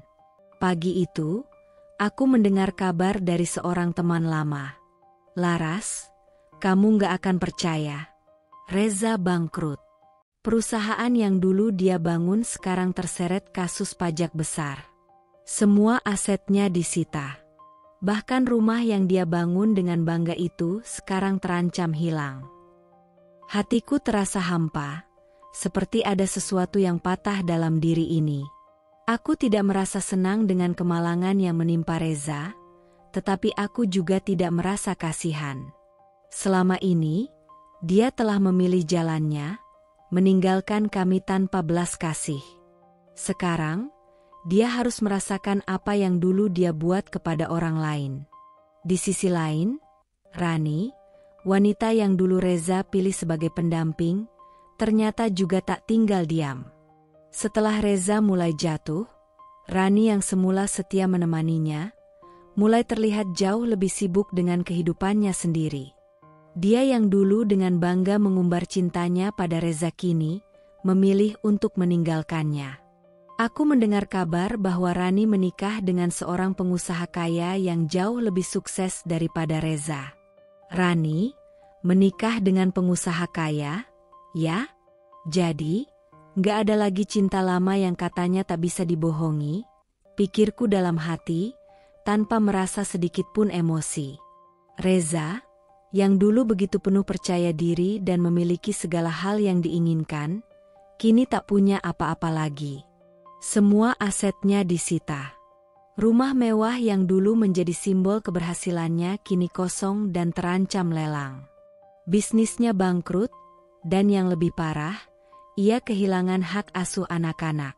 Anak-anak, meskipun sudah cukup besar, masih merasakan dampak dari perpisahan itu. Raka dan Naila kini mulai lebih tenang, meski kadang masih bertanya tentang ayah mereka. Reza mungkin menganggap dirinya tak peduli, tapi dia pasti tahu bahwa karma itu datang dengan cara yang tak terduga. Aku tidak ingin membandingkan, tidak ingin merasa bahwa apa yang terjadi pada Reza adalah balasan dari apa yang dia lakukan padaku, tetapi aku tahu bahwa hidup kadang bekerja dengan cara yang tak terduga. Reza yang dulu tidak peduli dengan kami, kini merasakan betapa hancurnya hidup tanpa keluarga yang mendukung. Suatu sore, aku menerima telepon dari pengacara yang mengurus masalah hak asuh. Laras, pengadilan memutuskan bahwa hak asuh anak-anak jatuh kepadamu. Reza tidak bisa lagi menuntut hak asuh karena dia terlibat masalah hukum yang serius. Kamu bisa mengajukan permohonan penuh atas hak asuh mereka. Kabar itu datang bagai hujan yang menenangkan. Aku menatap anak-anak yang sedang bermain di halaman rumah, tak sadar bahwa di luar sana, dunia mereka telah berubah. Mereka kini sepenuhnya menjadi tanggung jawabku, dan aku siap untuk melindungi mereka, membesarkan mereka dengan penuh kasih. Sementara itu, Reza, yang dulu aku kenal begitu kuat, terbukti lemah di hadapan takdir. Ia terpuruk, ditinggalkan oleh orang yang ia percayai, dan dihukum oleh sistem yang dulu ia coba tipu. Rani, yang dulu menganggap dirinya lebih baik dari aku, kini harus hidup dengan pilihannya sendiri. Tidak ada lagi jalan keluar yang mudah untuknya. Reza, yang telah meninggalkan aku dalam kesendirian, sekarang sendiri tanpa siapapun yang menemani.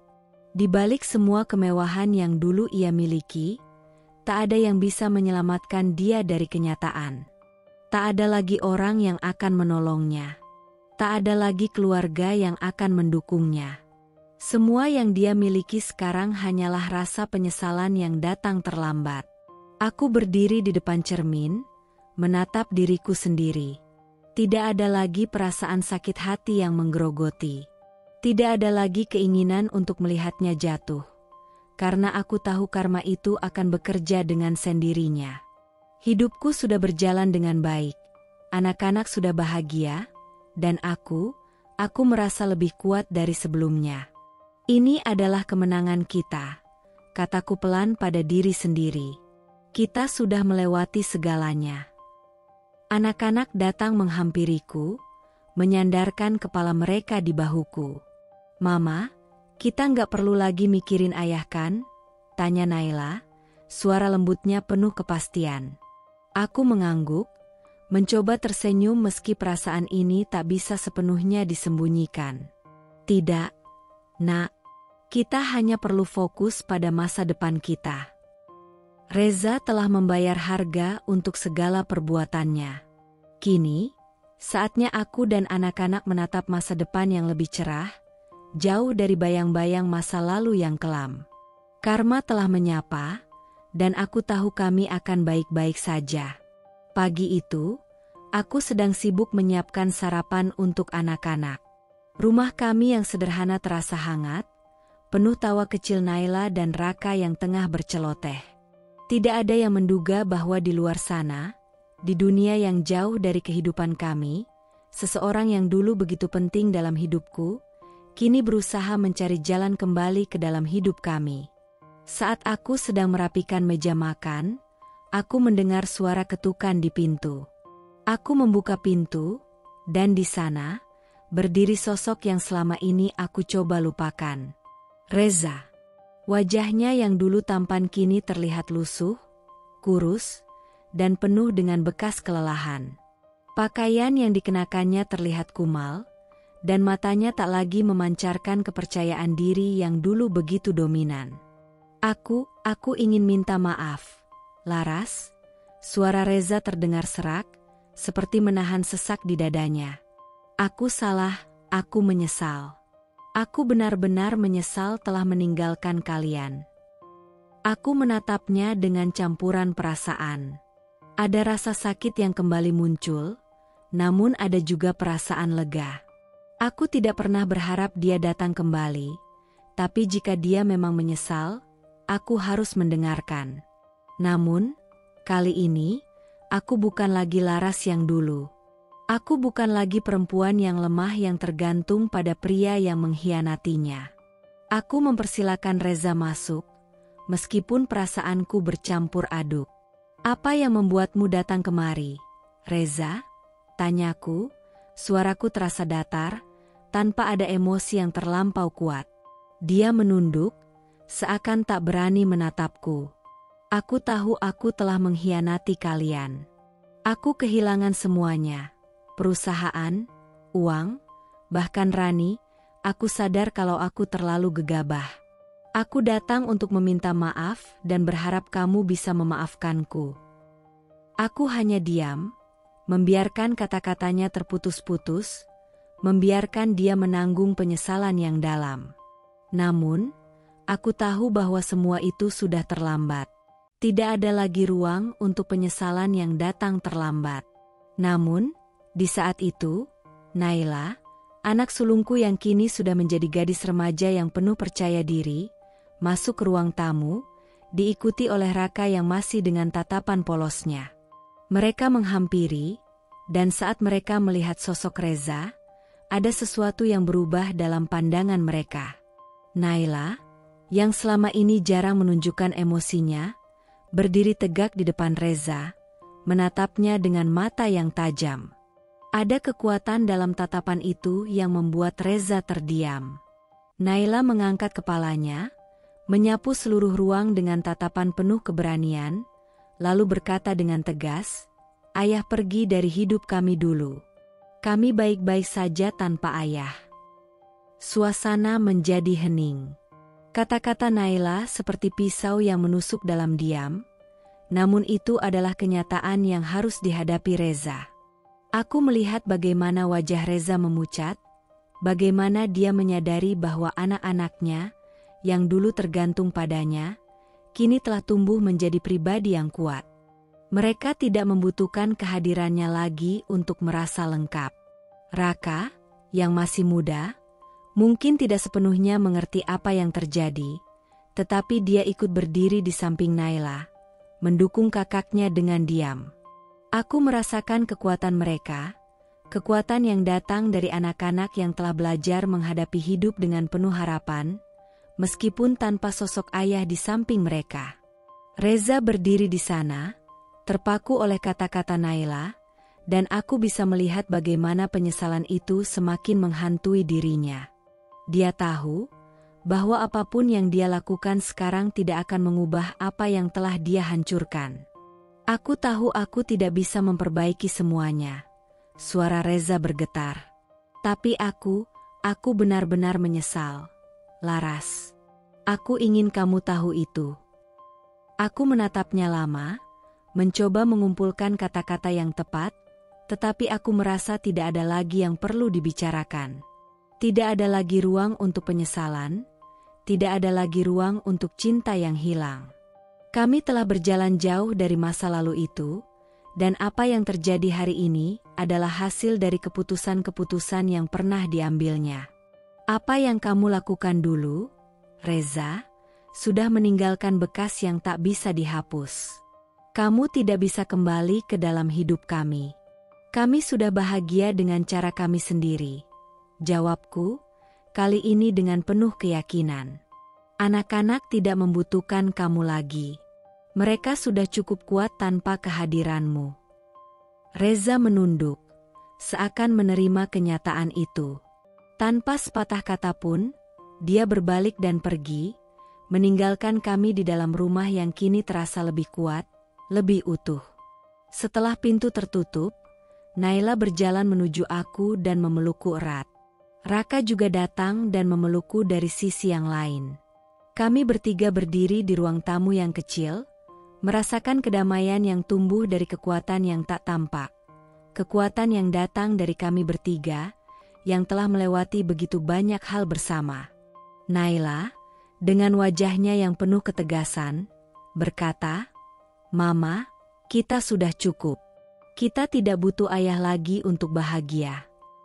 Aku memeluk mereka semakin erat, merasa penuh dengan kebanggaan. Kami sudah melewati segalanya. Kami sudah bangkit, dan tidak ada lagi yang bisa menghancurkan kebahagiaan kami. Hidup kadang bisa sangat kejam, dan Rani akhirnya merasakan hal itu. Setelah meninggalkan Reza, Mengkhianatinya demi kehidupan yang lebih mewah dengan pengusaha kaya, dia merasa bahwa semua usahanya telah terbayar. Semua yang diinginkannya, kekayaan, status, dan perhatian, tercapai. Namun, seperti yang sering terjadi pada mereka yang membangun kebahagiaan di atas penderitaan orang lain, karma tak pernah terlewatkan. Rani yang dulu begitu percaya diri, kini mulai merasa rapuh. Semua yang ia banggakan, suami kaya, rumah mewah, kehidupan sosial yang glamor, tiba-tiba runtuh di depan matanya. Suatu hari, aku mendengar kabar dari seorang teman yang dekat dengan Rani, tentang sebuah kejadian yang akhirnya membawa Rani ke titik terendah dalam hidupnya. Rani, yang kini menikah dengan seorang pengusaha kaya, ternyata kembali terjerat dalam sebuah hubungan gelap dengan pria lain. Tak lama setelah itu, ketahuanlah perselingkuhannya. Dunia Rani yang dulunya penuh dengan kemewahan dan perhatian mendadak runtuh. Suaminya yang baru, yang awalnya menaruh kepercayaan padanya, langsung mengusirnya dari rumah mereka. Kamu mengkhianatiku lagi, Rani. Aku tak bisa hidup dengan wanita seperti kamu. Suaminya berteriak, matanya penuh amarah. Keluar dari sini, segera. Rani, yang dulu begitu angkuh dan percaya diri, kini terpuruk di ambang kehancuran. Tanpa suami, tanpa tempat tinggal, dan tanpa penghasilan yang pasti, ia terpaksa mencari pekerjaan di tempat-tempat yang tidak pernah ia bayangkan sebelumnya. Aku mendengar bahwa ia akhirnya bekerja sebagai Sales Promotion Girl, SPG, harian di sebuah pusat perbelanjaan. Ia berdiri di sana, memegang banner produk, dengan wajah yang lelah dan tatapan kosong. Hidupnya yang dulu penuh gemerlap kini berubah menjadi kenyataan yang jauh lebih suram. Tak ada lagi perhiasan berkilauan atau makan malam mewah. Semua itu hilang begitu saja. Dan Rani harus menghadapi kenyataan bahwa kebahagiaan yang ia kejar ternyata hanyalah sebuah ilusi. Kehidupan Rani yang dulu penuh dengan pengakuan kini dipenuhi dengan cemoohan dan pandangan sinis. Banyak orang yang tidak mau menolongnya, mengingat reputasinya yang buruk. Dia dikenal sebagai wanita yang menghancurkan rumah tangga orang lain demi keuntungan pribadi. Mereka yang dulu mendukungnya karena kecantikan dan pesonanya, kini menjauh dengan alasan yang jelas. Tidak ada yang ingin terlibat dengan seseorang yang telah mengobrak-abrik kebahagiaan orang lain. Rani sering terlihat berjalan sendirian, terbungkus jaket tipis yang lusuh, matanya penuh dengan rasa kecewa dan penyesalan yang tak bisa ia ungkapkan. Seringkali ia melangkah tanpa arah, seperti orang yang kehilangan tujuan hidup. Satu malam, aku bertemu dengan seorang teman yang pernah dekat dengan Rani. Laras, kamu nggak tahu, Rani sekarang benar-benar jatuh. Dia kerja di mall, cuma jadi SPG. Hidupnya sekarang benar-benar nggak seperti dulu, katanya dengan nada iba. Dulu dia sombong banget, sekarang nggak ada yang mau bantuin dia. Semua orang tahu dia selingkuh sama suami orang. Mendengar itu, aku merasa campuran perasaan yang sulit dijelaskan. Aku tidak merasa senang melihat Rani jatuh seperti ini, tetapi aku juga tidak bisa mengabaikan kenyataan bahwa apa yang terjadi padanya adalah akibat dari pilihan-pilihan yang ia buat. Aku ingat betul bagaimana dulu dia dengan percaya dirinya merusak rumah tangga kami, menganggap dirinya lebih baik dari aku. Kini, tanpa segala kemewahan dan dengan reputasi yang rusak, Rani harus menghadapi hidup yang jauh lebih keras. Dan meskipun aku tidak merasa bahagia melihatnya menderita, aku tidak bisa menyangkal bahwa ia telah menerima balasan dari perbuatannya. Suatu hari, aku melihat Rani berdiri di sudut mal, tangan memegang katalog promosi produk yang ia jual. Matanya kosong, seakan menunggu pelanggan yang tak kunjung datang. Di saat itu, aku merasa tidak ada yang bisa menyelamatkannya selain dirinya sendiri. Dia harus menghadapi kenyataan seperti aku dulu harus menerima kenyataan pahit dari pengkhianatan Reza. Karma datang dengan cara yang sangat menyakitkan, dan Rani akhirnya merasakannya. Namun, di balik semua itu, aku tahu bahwa karma juga datang untuk mengajarkan sebuah pelajaran.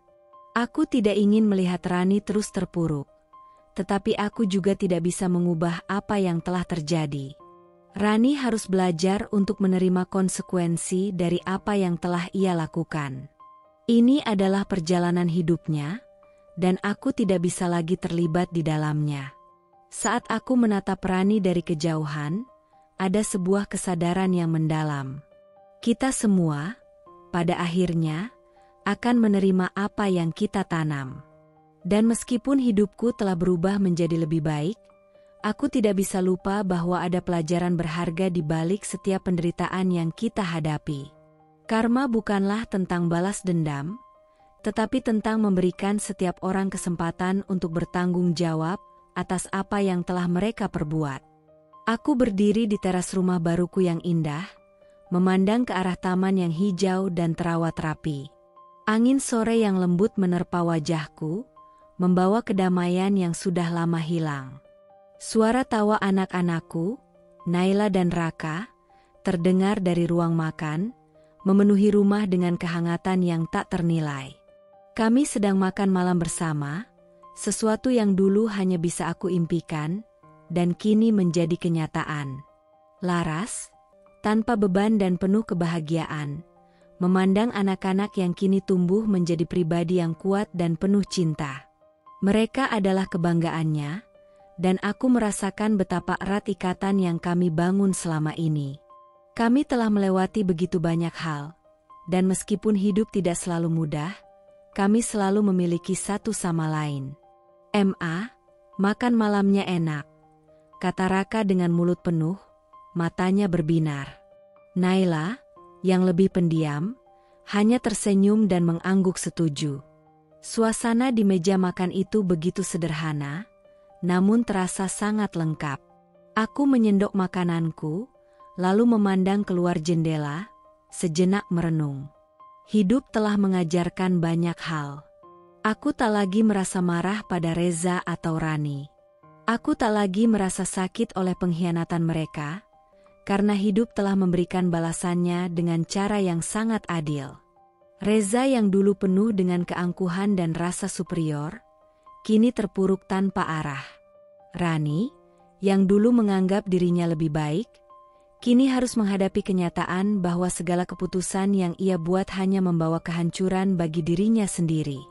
Tetapi, dalam diri aku yang sekarang, tidak ada lagi kebencian atau dendam. Semua itu sudah aku lepaskan. Aku sudah cukup kuat untuk berdiri di atas kakinya sendiri, tanpa bergantung pada siapapun, terutama pada mereka yang dulu aku pikir adalah segalanya. Kini, aku bisa merasakan betapa pentingnya cinta yang datang dari dalam, dari anak-anak yang aku besarkan dengan penuh kasih sayang. Mereka adalah segalanya bagiku. Aku teringat kembali pada masa-masa sulit yang aku jalani, saat aku kehilangan segalanya, rumah, suami, bahkan harapan. Namun, aku bangkit. Aku melanjutkan hidup dengan tekad yang lebih kuat, membuka jalan untuk diriku dan anak-anak. Semua usaha itu kini membuahkan hasil yang manis. Rumah ini, keluarga ini, adalah simbol dari perjuanganku.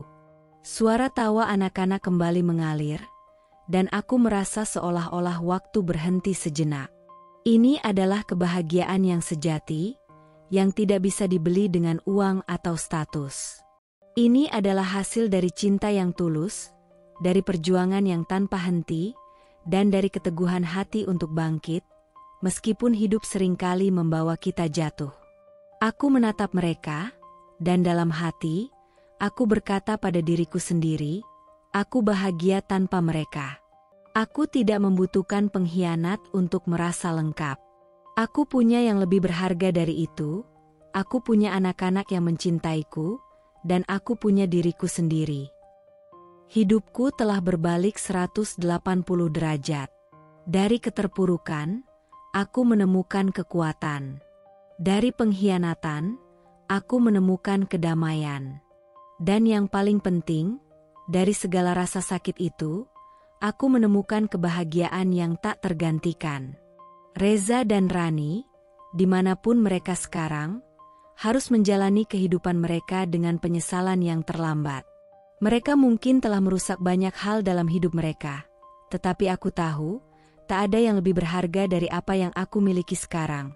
Kebahagiaan yang hakiki, yang datang dari hati yang tulus, dari perjuangan tanpa henti, dan dari anak-anak yang selalu ada untukku. Disinilah aku berdiri, di rumah ini, dengan kebahagiaan yang penuh. Aku sudah cukup. Aku sudah menang. Tanpa mereka. Cerita ini mengajarkan kita tentang kekuatan untuk bangkit dari keterpurukan, tentang bagaimana seseorang bisa menemukan kembali kebahagiaan dan kedamaian meskipun telah dihancurkan oleh pengkhianatan dan rasa sakit. Laras, sebagai tokoh utama, menghadapi berbagai konflik emosional yang datang dari suami yang mengkhianati, perselingkuhan yang merusak rumah tangga, serta perasaan terbuang dan dihina. Namun, dengan keteguhan hati, ia berhasil melewati semua itu dan membangun kembali hidupnya dari titik terendah. Melalui perjalanan Laras, kita juga diajarkan bahwa kebahagiaan sejati tidak berasal dari kekayaan, status sosial, atau hubungan yang penuh kepalsuan, melainkan dari cinta yang tulus, keluarga yang penuh kasih, dan kemampuan untuk memaafkan diri sendiri. Meskipun Reza dan Rani mungkin merasakan penyesalan yang terlambat, mereka menjadi contoh bahwa karma selalu bekerja dengan cara yang tak terduga, dan bahwa pilihan-pilihan yang kita buat akan menentukan arah hidup kita. Pada akhirnya, Laras menunjukkan bahwa meskipun dunia di sekeliling kita bisa berubah, kita tetap memiliki kekuatan untuk memilih bagaimana kita merespon setiap tantangan. Dengan sikap yang positif, keberanian untuk berubah, dan cinta yang ada dalam keluarga, kita bisa menemukan kebahagiaan sejati dan hidup dengan damai. Kehidupan bukan tentang seberapa banyak yang kita miliki, tetapi seberapa banyak yang kita beri, dan seberapa kuat kita untuk terus bertahan dan mencintai, meskipun dunia seakan melawan. Cerita ini menegaskan bahwa kebahagiaan datang bukan dari apa yang hilang, tetapi dari apa yang kita bangun kembali, dengan hati yang lebih kuat dan lebih penuh cinta.